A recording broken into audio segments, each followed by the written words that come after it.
Hi, I'm Emily Chang, author of Brotopia and host and executive producer of Bloomberg Technology. Welcome to the Chiconomics series, honoring women who are blazing trails as CEOs and founders. Today, I'm joined by Lauren Salz, co-founder and CEO of Sealed, a wellness company for the home, on a mission to modernize homes with smarter, more energy-efficient technology.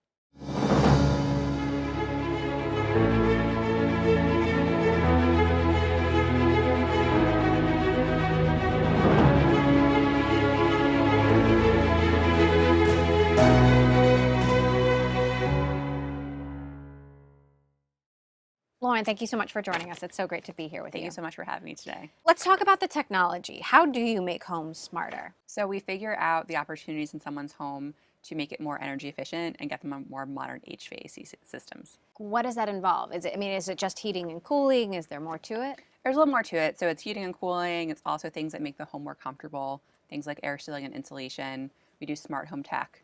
And they're always the things that make homes cleaner and better for the climate. Can you quantify the impact that it's having on climate? Can you quantify how much energy you're saving? Yeah, so depends on the home and what we do with them, but can save anywhere between 25% to 70% in terms of their carbon footprint. And how do you make money? Tell me about the business model. Yeah, so the way we make money is we pay up front to install the improvements, so the homeowner doesn't have to come out of pocket at all, and then we only get paid back based on the energy reductions. So it's a way to kind of align our interest with that of our customers, because if we're recommending the wrong set of improvements or the wrong contractors, we don't actually end up making any money. You're in 4 states right now. I know Yes. also New Jersey, which is where you're personally based. What's the goal for expansion? The goal for expansion is to be everywhere, all throughout the US, and we're really on a mission to take all homes off of fossil fuels. Tell me about growing up in New Jersey, what kind of kid you were, your upbringing, your family. Yeah, so I grew up in New Jersey. My parents were both physicians, and then actually going even further back, my grandparents, 3 out of 4 of them were immigrants who were political refugees from their various countries of origins. You're And Chinese and Jewish, yes, right? Chinese and Jewish, Mhm. yes. And, they had kind of lost a lot of what they had when they came over to this country, and because of that, there was a really big focus on education in my family. So both my parents are physicians, and then it was an important value that we really grew up with. Um, but I think my parents would describe me as a child who was very stubborn, Mm. right? Who had a very strong will, and nobody could tell me what to do. Well, on that note, I understand you were the tallest person in your class, definitely the tallest girl, sometimes taller than the boys. Always taller than the boys until around 8th grade. What was that like? I mean, what kind of influence do you think that had on you and your personality and sort of the person that you've become? So everyone always treated me like I was older than I actually was. And then among my peers, other people in my classes, always looked at me for a leadership role, Hmm. right? And it was because of that that I kind of naturally, one, became pretty independent and kind of took on some leadership qualities, despite the fact that actually, as a child and still now, I have a stutter. And sometimes people think about people with stutters and kind of can be antithetical to being a leader, but actually, for me, that's a core part of what makes me a strong leader. How? How so? So I had these really strong personality traits and a lot of things to say, but sometimes I struggled to get it out. What it actually forced me to do is put myself in situations that were kind of scary, right? Things like performing, things like in college, I had a political commentary television show, right? I did public speaking. One summer, I spent time being a street musician, and it really just like pushed me to do things that made me uncomfortable because I had things that I wanted to say, things I wanted to do, and having an obstacle that people were aware of and pointed out just kind of made me more bold. The more I talk to you, the more I feel like you really have had 9 lives. I didn't know about the political commentary show. You took a year off before going to college. You worked for a political campaign. You didn't go straight into work after college. You were a street musician. You're a competitive weightlifter. How does all of this fit together? I think the theme throughout my life is that I don't always go with the thing that's expected out of me. And I think when I look back and reflect on it, is that I usually do whatever I one that I have a lot of conviction in doing. Hmm. And a lot of those things don't necessarily like fit along like one linear path, Mm-hmm. right, to kind of get me where I am today. But like the big theme is that sometimes I just have a strong gut feeling that I should be doing something, and I typically follow that instinct. How do you think that's influenced your path to entrepreneurship? Entrepreneurs have to have a vision for the future that doesn't exist yet today, Mm-hmm. right? That's why you start new things. Mm-hmm. And you have to go against conventional wisdom because otherwise you wouldn't have a new idea or figure out a different way that hasn't been done before. And you have to be willing to take risks, right? And you can't just follow like a straight linear path because I'll tell you, Salz has had a lot of success, but it hasn't been like straight up and to the right. Like we've had a lot of bumps along the road. And to really be successful, you have to be doing something differently, especially in our space where a lot of people had tried and failed to get more people to adopt these technologies. And like we had to figure out how to do something differently. Now, you did do something conventional in that you went into consulting and worked at McKinsey I after did. college, I after did. being the street musician. Um, Walk me through that decision. There's been in my life a big search for finding meaning in the work that I'm doing. And I had a lot of internships, job experience, studies where I was kind of looking for a way to make an impact. And ultimately, some of the things I did failed when I was trying to have an impact. And my learning from that is that to really have an impact, you have to acquire skills, right, that are relevant in certain fields. Tell me about the things you did that failed. I took some time off before I went to college. And for part of that year, I spent time doing volunteer work in developing countries because I thought, there are, children at these orphanages in Asia and Africa, and I'm going to go there and I'm going to help them, right? And when I got there, after staying around for like quite a while, I actually realized that some of these orphanages aren't really like sustainable places for children to live, and it was causing some social problems even like within the community. And actually looking back on it, even when I was there towards the end, I realized that I wasn't actually driving a positive impact, right? Because I just didn't know what I was doing.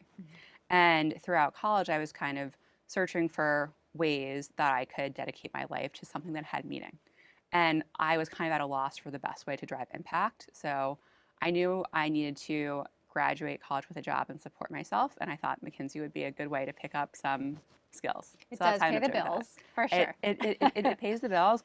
And also, one thing that's great about McKinsey is they have really smart, passionate people working there. And some of the advice I give to college students who want to get into climate tech or other spaces that drive a big impact, I said, look, the most important thing is that you acquire skills, right? And like go and find those amazing, smart mentors wherever they are and go and learn from them, even if you want to end up in a different industry. So at what point did you say, maybe I should start my own company? And what gave you the courage to actually do it? So I actually had a mentor at McKinsey who encouraged me to quit and start my own company. Really? Yes. I think he was, looking at some of my personality traits and some things I was good at and some things I was less good at. He was like, look, I think you would be better off, starting your own company. That would be the best way for you to learn and drive impact. And the other thing too is, definitely when I graduated from college, I was not one of those people who were like, oh, I need to be doing this specific thing. This is the path I'm going to get there. I only knew that I was looking for a way to like, one, have impact, and one, I wanted to love what I did. And I didn't know what that was going to be. And I was on a pursuit to find that. Entrepreneurship interested me, so I figured that's something that I should try next. How did you decide what problem you wanted to solve? It's a great question. After I left McKinsey, I was meeting up with different founders in the New York City area, seeing what ideas were out there, just learning the startup ecosystem. And I actually met a lot of people through AngelList, which I think was a little bit different back then than it is now. And I ended up meeting my now co-founder, Andy, who had been in the energy efficiency space for a while. And right away, like, one, I knew this is the person I wanted to work with. I actually think that's the most important thing when starting a company is the people you're working with. And two, what really inspired me about the climate space is that it was an area that was really ripe for innovation. And people have tried and failed for like many years to get people to adopt these types of technologies. And I was really intellectually intrigued why that would be, right? they're cost effective, they improve the quality of people's lives at home. And I thought that it was a problem that could be solved, and I thought that was a problem that could be solved by me parting with Andy. What's that first step? You find someone, you figure out the problem you want to solve, or vice versa, and then what do you do? I mean, you have to do a lot, right? But the number one thing you have to do first is figure out a product that people want to buy, right? And actually, that is a really difficult stage. And actually, for Sealed, it took us a long time to find our product market fit. It took 4 years to find it, actually. That's a long journey. It's a really long journey, and it had a lot of ups and downs, and there was plenty of points where we weren't sure if we would figure it out. How did you find the motivation to keep going? We just had strong conviction that, one, we could figure it out, but two, that it had to be figured out. Like, it was a necessity. Homes drive around 20% of carbon emissions in the US. We're like, someone has to figure it out, and we think we can do it. And it has to be done. And with a lot of problems that are out there, I think a lot of people are like, oh, someone else will figure it out. But sometimes you just say no, we are going to figure it out. You recently raised a new round of funding, also just had your first baby. Congratulations Thank on you. both. Talk to me about that process, raising money while being pregnant and a young entrepreneur. Yeah, well, I'll say that any founder will tell you that the fundraising process can be very stressful, right? Even when things are going really well for your company, like they were for Sealed. And then being first-time CEO and first-time pregnancy, it kind of compounded a lot of the stresses there. I actually enjoy a lot of aspects of the fundraising process because I'm really proud of what Sealed is doing. But I wasn't sure how I'd be doing it pregnant. And also, you can't control pregnancy, when you're going to give birth, et cetera. And I know I was a little bit self-conscious about being a pregnant CEO, for sure, while fundraising. Why? Most investors are men. And I think consciously, one of the things I was worried about is that would being pregnant impact people's investment decisions? So I think I was nervous and a little bit self-conscious about it. Because even when you go out to fundraise with, great metrics and a great story, you never know what's going to happen. And I wondered if we're not successful, is it going to be because I'm pregnant? And I was definitely worried about that, especially as a first-time mom. Yeah. How did you overcome that? Well, Zoom is a great equalizer for pregnant women, actually. So I wasn't forced to bring it up, right? Or it wasn't an elephant in the room. But ultimately, the investors that you want to work with, the best investors, are not going to care about that stuff, right? And actually, one particular investor who ended up leading our Series B, I just had conviction would be a really strong partner for me and my company. And I made sure to let him know I was pregnant, because I also thought, if someone doesn't want to invest in my company because I'm pregnant, I don't want them as an investor. Absolutely. And turns out he had just had his first child a couple months ago, so was super empathetic and understanding, and I'm glad that he knew and was a good start to the relationship. Now, you also actually had the baby in the middle of the fundraising process. Tell me about that. That was one of the craziest experiences of my entire life.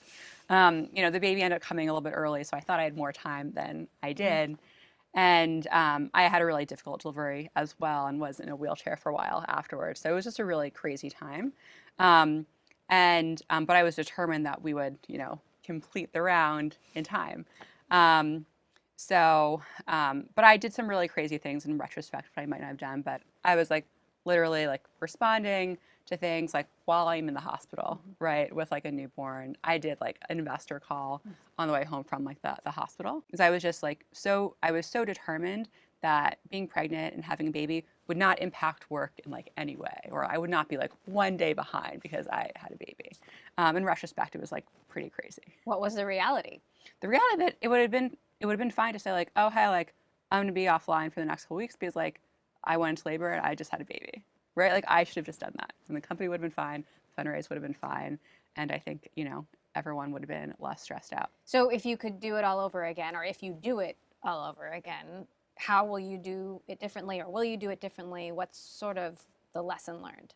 Yeah, I think the lesson learned here is that I would just be more open about everything. Mm-hmm. And I would, you know, sometimes women have babies, right? And it's okay if they're not going to be available when they're in a hospital with a newborn, Mm-hmm. right? And what I realized too was all the pressure I put on myself. Everyone actually was very understanding about the whole Mm-hmm. situation. It was something that, because I was worried about it, that I made it into something Mm-hmm. that it actually didn't need to be. But look, sexism in tech investing is not in your imagination. That is true. That is true. 2% of venture capital in 2021 went to women founded companies. 2% out of 100%. That's wild. How does that 2%. number strike you? I mean, it seems really low. But it also doesn't surprise me given Mm-hmm. what I see out in market, right? Most venture capital investors are men. Mm-hmm. And actually, most founders and CEOs that I know are men as well, including Mm-hmm. the people that I surround with and I'm friends with. And actually, I was having dinner with a female investor last night who's a partner at a firm.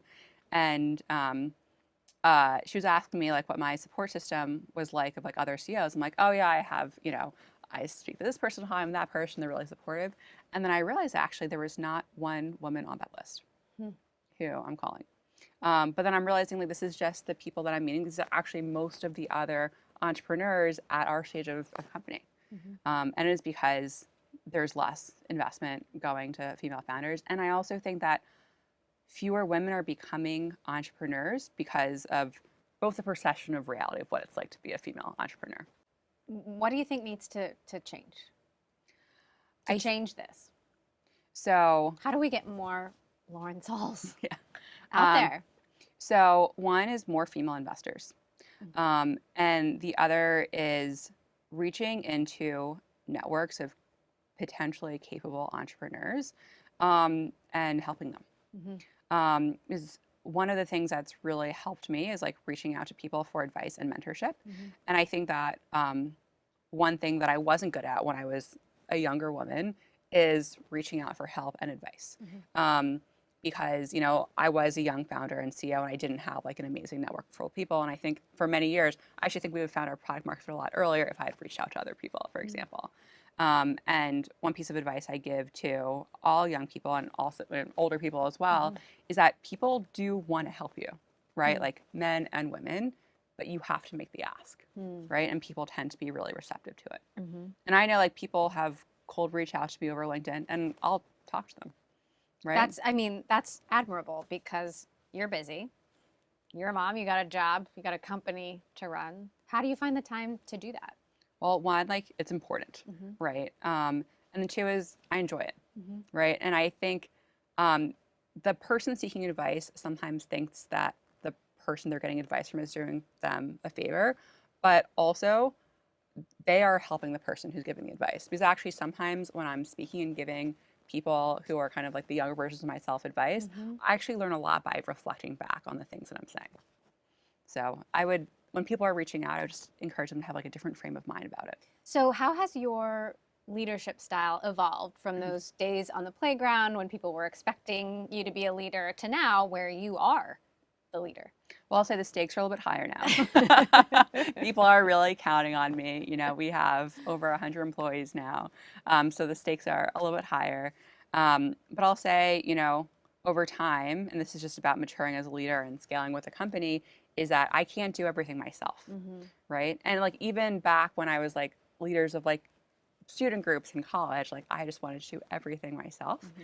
and that doesn't scale, right? And so what I'm learning over time is, you know, to hire great people and trust them to, you know, work with you and do their jobs really well. And the other thing is asking for advice and help. That is like the number one thing that's different about me today than 3 years ago. What are your goals for yourself as a leader? Let's say 5 years from now, where do you want to be? Okay. So 5 years from now, I want to have a wonderful, happy family. That's kind of one of my number one priorities. And two, I want Seal to have had a really big impact on Mm-hmm. the climate tech space. Mm-hmm. And to do that, it'll mean, yes, like scaling the company. But the number one thing I think about, and probably my number one job as the CEO of Sealed, is building a really great team around me, and really nurturing people through their careers. What would you say to women who think they can't have a family, a young family, and start a company at the same time? You absolutely can do it, but I will say it's really hard. And you should only do it if you have a lot of conviction around what you're doing. Because, for example, and I think I could have taken more time off than I did after I had a baby, but it would have been impossible to take a traditional maternity leave. Mm-hmm. And that's a big sacrifice, Mm-hmm. right? And you have to really believe in what you're doing to make those types of sacrifices worth it. So where do you want the company to be in 5 years? In 5 years. And how will you manage those sacrifices along the way? Yeah, so 5 years from now, we'll be all over the U.S. and we'll have expanded into some international markets, and we'll have provide opportunities for people to take their homes completely off of fossil fuels. So that's kind of the big picture for the company, and how to do that along the way is make sure that I'm hiring the right people for the team so that I don't have to do it all, right? That's the number one thing. And the other thing too that will help me achieve the happy home life is just making sure to have the support I need at home. And I have an amazing, wonderful husband who's also an entrepreneur, but we're true partners, and it really helps me accomplish what I need to at work. That and having grandparents are the best thing in the entire world. Absolutely, 100%. I agree. Well, it's amazing to see what you've accomplished so far, and I look forward to seeing the results after 5 years. Thank Lauren, Lauren Salz, thank you so much for joining us. It's been great to have you here. Thank you for having me.